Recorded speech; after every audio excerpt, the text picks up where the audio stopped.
Hi everyone and welcome to the latest video. In this video we're going to be working on this 2-drawer console table.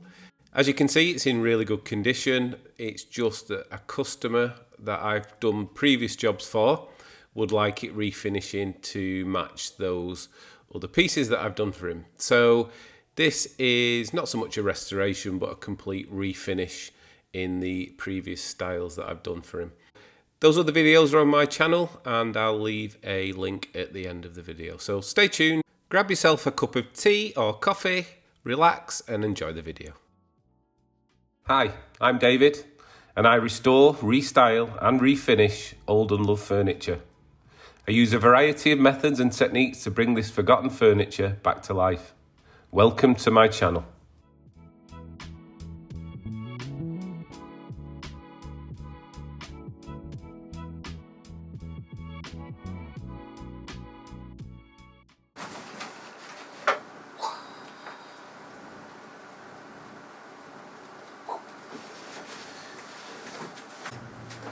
What you doing? Yeah, you do wonderful. Yeah. Shut up. Do not start with me.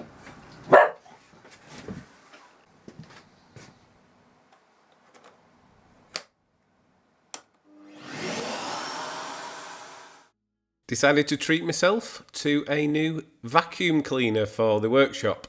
The other one was a bit bruised and battered, and this one has got a few little added features which I'll show you further on in the video.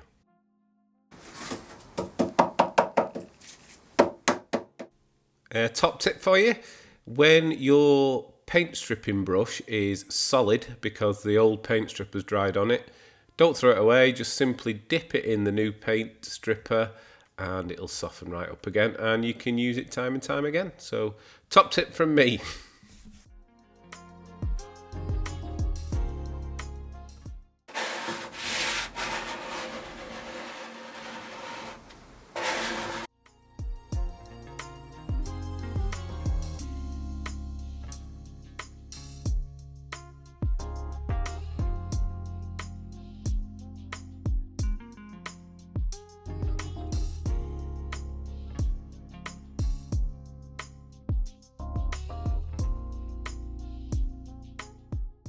Some of you may notice on this part of the video that the paint stripper hasn't removed every single piece of the finish, but that's fine.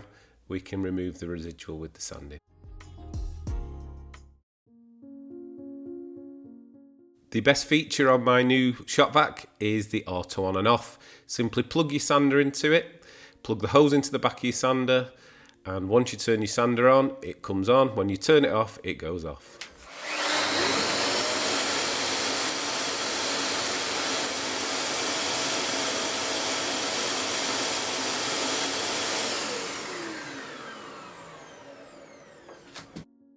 I don't know whether I'm just easily pleased, but this auto on and off function on the shop vac is a game changer for me. I'm constantly forgetting to turn the vac on when I operate the sander previously, so this is fantastic. And by the way, I'm not sponsored by Karcher. I wish I was, but no, I'm not sponsored by Karcher. I can't afford the Festool one, so this is more than perfect for me.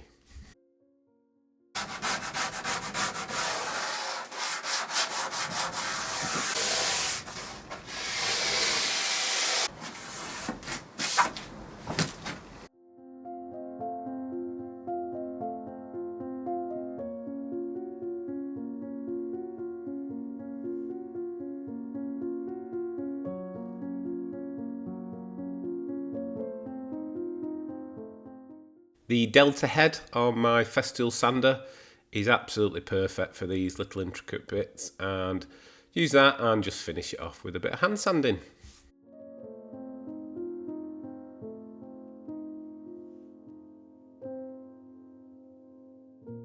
These protective pads on the feet had seen better days, so take those off and we'll replace those at the end.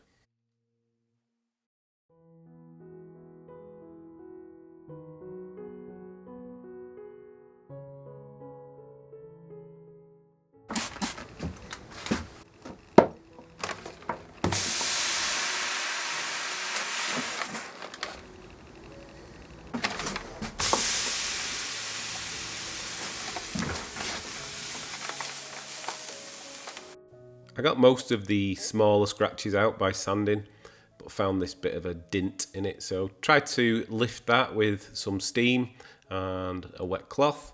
Unfortunately it did okay, but not great, so I then resorted to plan B, which is wood glue and sawdust. So just put that in the hole, let it dry. Once it's dry, sand it back, and then it'll stain okay.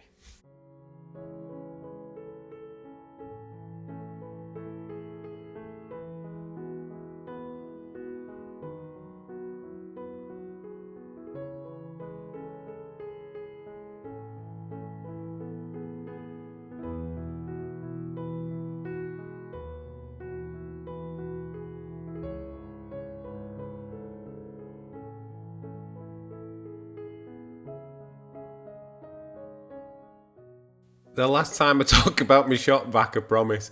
This is another feature. Just take out the hose from the suction, put it in the top, turn it on, ready-made blower. So as usual, I like to prepare it before staining, so dust removal with air and then the residual with some mineral spirits or white spirits here in the UK.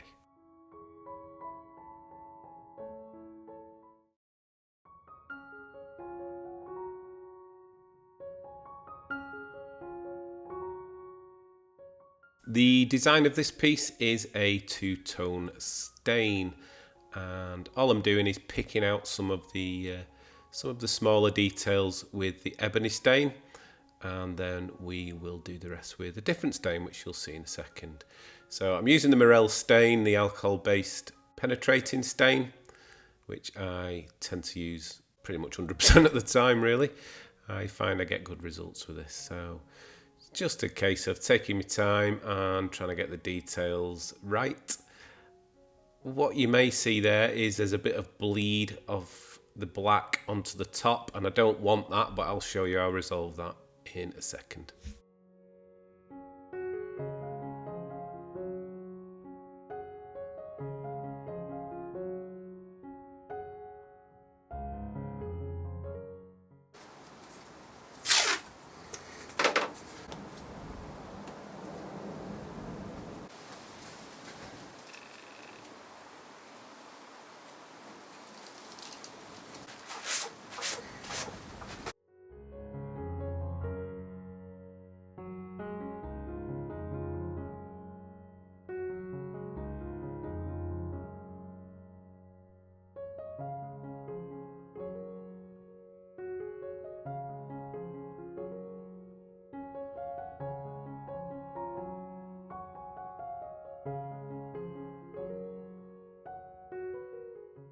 The reason I do the black before the brown, or whatever colour you want to call it, is because I can then just simply sand away any bleed through, and it gives me a much crisper line.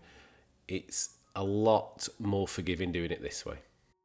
Any of the stain that's removed with the sanding I can just touch up easily later.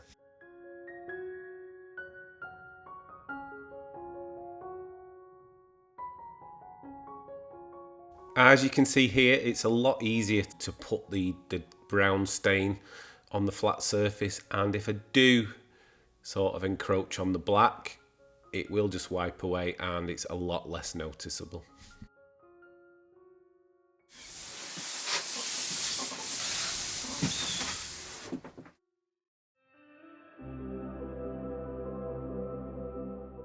The top coat I'm using for this piece of furniture is a water-based poly, and it's actually by a company called Polyvine, and they call it decorator's varnish. I've used this time and time again. I get good consistent results with it, and it's ideal for spraying. So the customer's had previous pieces from me with this top coat finish, so he wants the same sort of sheen and the same style of top coat to match the previous pieces.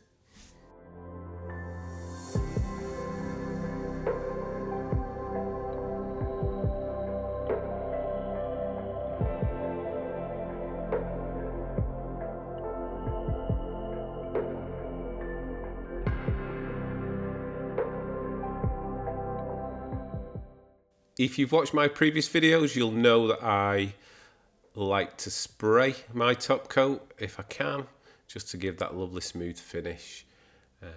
I know you can get a smooth finish with a brush or with a sponge, but for a piece like this, it takes no time at all to top coat it. I use multiple thin coats, and in between each coat, I just give them a wipe down once it's dry, obviously, with a little brown paper bag, which is very slightly abrasive. I then remove any of the dust that's picked up with a tack cloth and then give it another coat. This piece had 3 coats in total.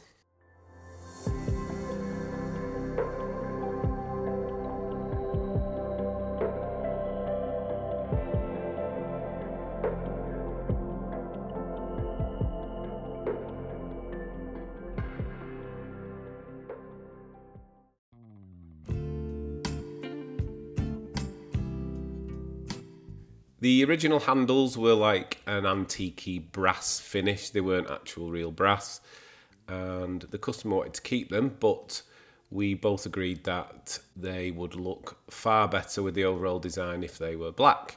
So that's all I'm doing there, just roughing them up with some Scotch Brite, wiping them back with some white spirit, and then I can paint them black.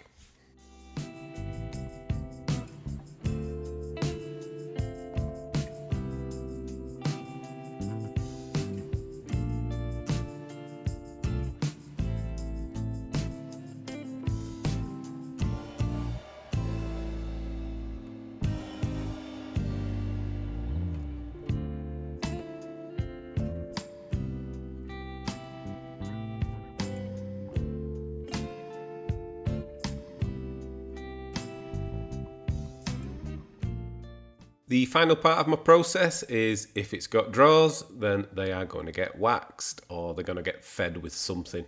So that's all I'm doing here. I'm using Howard's Feed and Wax just to nourish the drawers.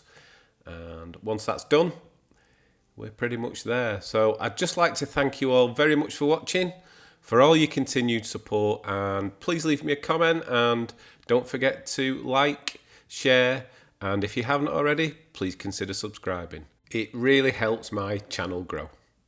Thanks again.